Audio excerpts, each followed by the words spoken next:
For the longest time, I didn't know it was possible to even heal your attachment style and to come into secure attachment with yourself. I didn't know that becoming secure within myself as a fearful avoidant would completely change my entire life, until it did. And not only did my relationships of all kinds deepen and become more authentic, my life as a whole feels so much more stable, easeful, comfortable, and joyful. As a fearful avoidant who's also highly sensitive and self-aware, I've spent a lot of my life feeling overwhelmed, not trusting myself or others, feeling misunderstood, and just so confused. Confused about why I was being drawn into relationship after relationship, but also being terrified of intimacy at the same time. Confused about the way I would run hot and cold, being so excited and obsessed with something one minute and then being totally turned off by it the next. Confused about all of these mixed signals that were running through me, my mind saying one thing, my body saying another, my heart saying something else. And these are the tips that helped me sort through all of that confusion and come to a place of clarity, truth, groundedness, and secureness within myself. But one thing you should know about me is that I see really the deeper connections in all layers. So when I'm looking at fearful avoidance, I'm not just seeing the effect it has on relationships, I'm also connecting it to healing childhood wounding and complex trauma. I'm seeing how the pain of fearful avoidance is reflected through my body, not just my behaviors. And I'm also using it as a way to come home even deeper into my wholeness and as a way to connect deeper with my spirituality. So these are tips that are coming from that very holistic and interconnected place. So while the life of a fearful avoidant can feel totally confusing, frustrating, disorienting, and disconnected, it does not have to be that way forever. And here are 4 tips that have really helped me go from fearful avoidance to secure in the last year and a half. So tip number 1 is to stop blaming yourself. And I say this with love because unfortunately I feel like so many fearful avoidants and avoidants are antagonized by the people who have been hurt by them.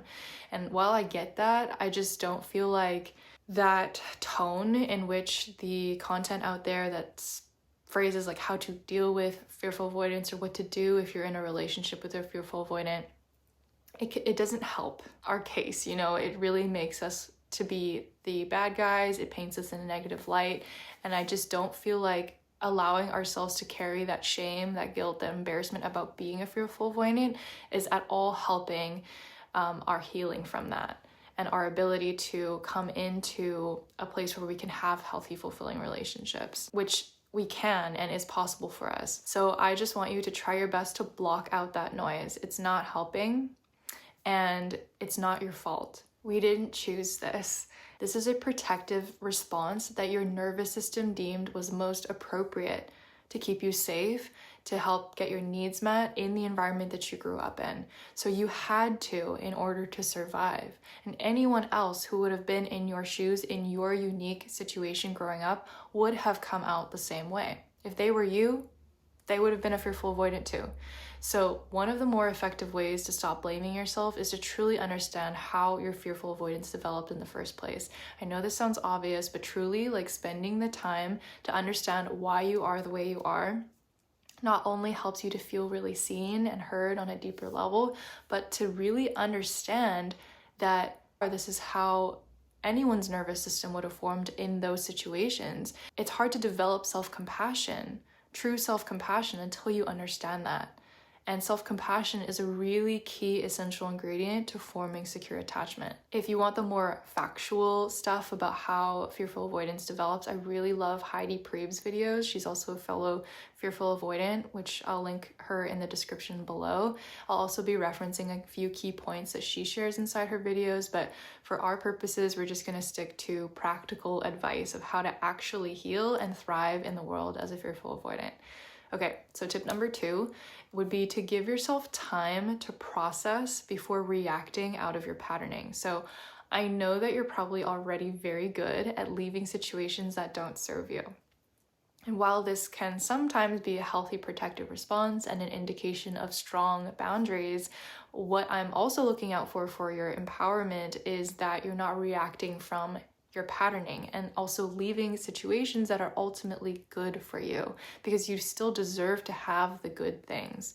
And that sometimes I feel like our bodies get confused because there's all these conflicting signals. We can't really tell initially what is good and what is not good because they both feel very similar. So these tips, by the way, are going to help you stay in situations that are good but uncomfortable, because for me as a fearful avoidant, that has been the bigger challenge, to let myself have the goodness in life. So yes, this shift from really like perceiving what's uncomfortable and perceiving discomfort as a sign of something going wrong, versus learning to hold the discomfort and letting yourself have the good that also comes from that. Because you know, like the hypervigilance that comes from being a fearful avoidant, we're always scanning when we are in intimacy and closeness to see the incompatibilities, if anything is going wrong, to pick up on the first sign of that so that we can just kind of distance ourselves or to leave altogether. What I noticed is to work with both that state of anxiousness, the hypervigilance, and also the impulse to like want to pull away. What shifted that for me is to start giving myself a bigger time buffer. So instead of immediately reacting to that impulse from within my body to want to leave, that if I just sit with it for a little bit longer, whether it's just a few minutes if it's very intense, just a few minutes, to breathe through it, to even take a few hours, days, weeks. Like if you can manage to hold these feelings and just be with them for a little bit longer, usually what happens is that if you do a good job of that, the intensity of the emotions, the charge that's coming from within your body and within the patterning is going to start to settle a little bit. And hopefully you will come to a more calm, collected place where you can feel more of your actual truth. And this is the beginnings of developing secure attachment, because secure attachment isn't about I always know what I want, I always know what I feel, and I act on it.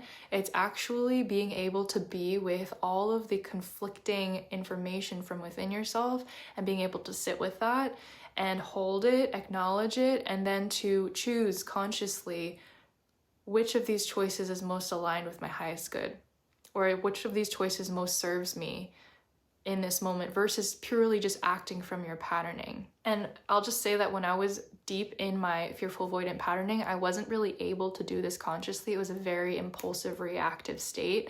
But the more that I brought awareness and compassion to myself and just dedicated time and intention to doing this, and I'll share in the later tip tools to actually do this, but the more that I sat with my pattern and wanted to understand it, the more that I was able to, it like lost its kind of grip on me and started to loosen and relax, and I could actually have the time to work through these things versus just having it be a subconscious response. Of course, the extra time buffer is really only helpful if you actually use it to hold and soothe yourself, because again, we want to bring down the intensity of those emotions, and once they settle, then you have a more stable, secure place to act from.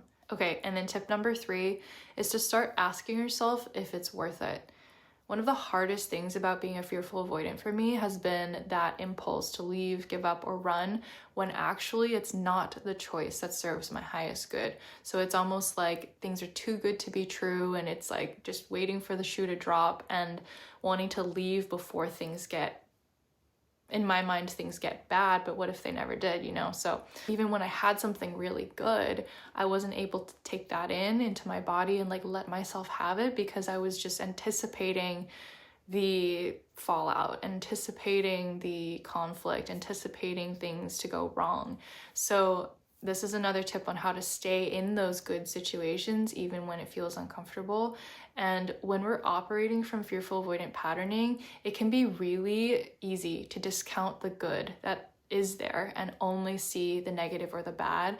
And I feel like fearful avoidants have particularly strong inner critics and are prone to perfectionism as well, because our internalized perspective is that we are not okay and that others are not okay.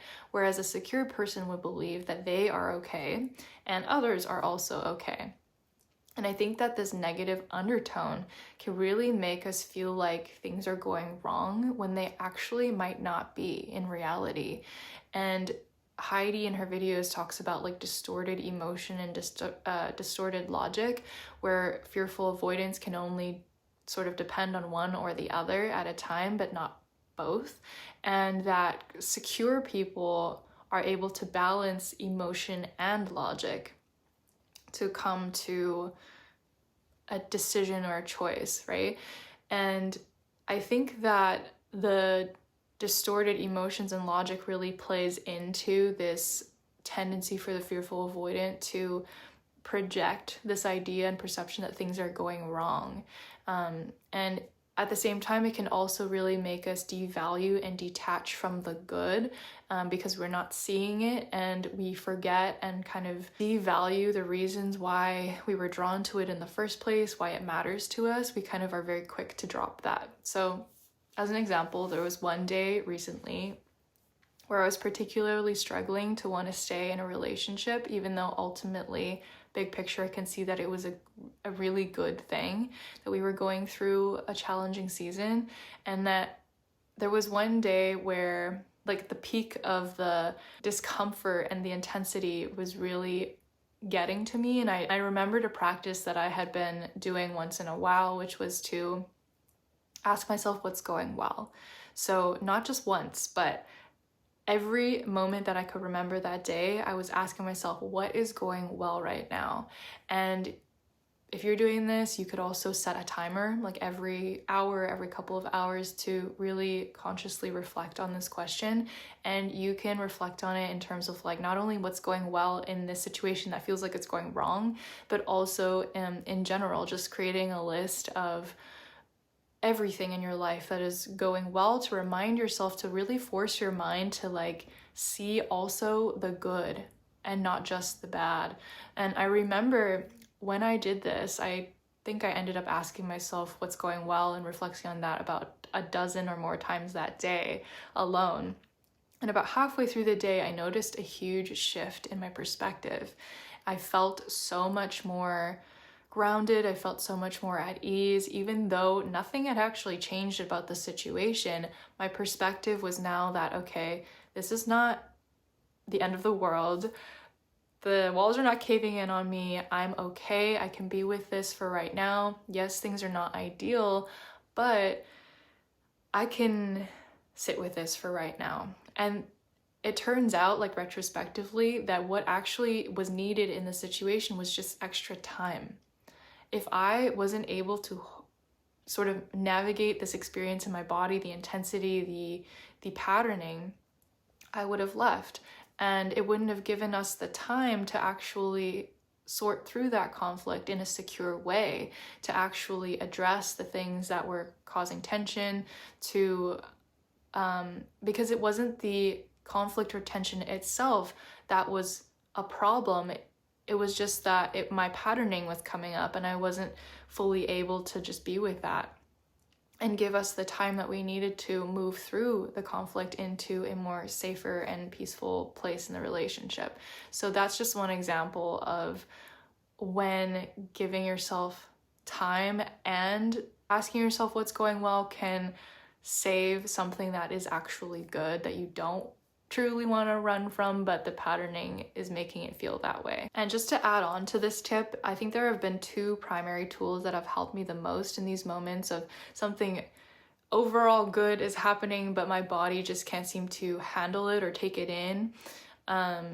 So focusing on the good is the more mental approach. And then I have also a more body-based, like somatic approach that's really helped me hold the sensations of discomfort, and that help train my nervous system to understand that this is actually safe, this is okay, I can be here with this, and gives me more time so that I don't end up running when the situation is actually good for me or serving me. So I can make a whole video about that. If you are curious about that, please let me know in the comments. Okay, and then we have tip number 3, getting really good at listening to your body. So because usually what contributes to fearful avoidance is the person that you went to for comfort when you were young was the same person that hurt you, this can cause really highly confusing and conflicting signals and feelings inside the body. So maybe for the past 2 tips, you've been like, how do I even know like what is good or not good or going right or going wrong, because they both feel bad to me, then you really want to focus on this tip. So the thing is, for me, before I even knew that I was a fearful avoidant, I was already so deep in doing this kind of work where I was deepening into my intuition, learning to trust myself more, becoming more of my authentic self, uncovering my authentic needs. And my guess is that for my sensitive, self-aware, fearful avoidant women, you also in some way have gravitated towards learning about yourself in this way too, because clarity, truth, and groundedness feels really important for us, because we spend so much of our time feeling confused and afraid and overwhelmed in our bodies. So if you're not already working on connecting with your body deeper, I really highly suggest it, because it will give you a way to hold all of these conflicting feelings, to decipher your way through it, find your truth within it, and then be able to consciously act from a centered and secure place. Again, that is the key ingredient, that all of these things need to happen in order for you to get to that last step where you can choose how you're going to act. Are you going to act from a place of patterning again, or are you going to act in a different, more secure way, right? So those of you who have taken my Listening to Your Body course know that listening to your body, making sense of all of these signals in the body, is a learnable skill. And that when you understand that your body is communicating your true feelings, thoughts, desires, and fears in 4 primary ways, that confusion can end. Once you actually start the practice of truly listening, the signals and sensations in your body, when you listen to them consistently over time, they become clearer, they become more coherent, and also quieter, which leads to less overwhelm, confusion, and frustration, and of course, more secureness. So you can find the link to that in the description box below. You know what to do. And so that, my beautiful souls, is the 4 tips that I've put into practice in my life to go from fearful avoidant to secure. And it has truly opened up so much for me. I don't think I can even express in words how much my life has changed because of this shift. And this is why I want to share this with you, because it is truly life-changing. And I feel like instead of being afraid of life and holding myself back, I now have the tools and ability to do the opposite, to open up my heart more each day and experience more joy, connection, intimacy, as well as taking the space that I need to rest and restore and reconnect with myself. It really is about balancing. It's such a balancing act, coming into secureness from fearful avoidance. And I feel like we really have our work cut out for us as fearful avoidants, because we have both that anxious side and the avoidant side to manage. But the encouragement I have for you is that when you learn to do that, because you will, and it does take work, but I do want to encourage you that you can get there. You really can. And when you do, you become a very attuned, self-aware, and compassionate human being who has a capacity for chaos, but a preference for peace. I'm sending you all so much love. Thank you for watching. Please know that you're not alone on this journey. And if you got something out of this video, I'd really appreciate if you would like, comment, subscribe, and share this video with a friend. And I will see you in the next one.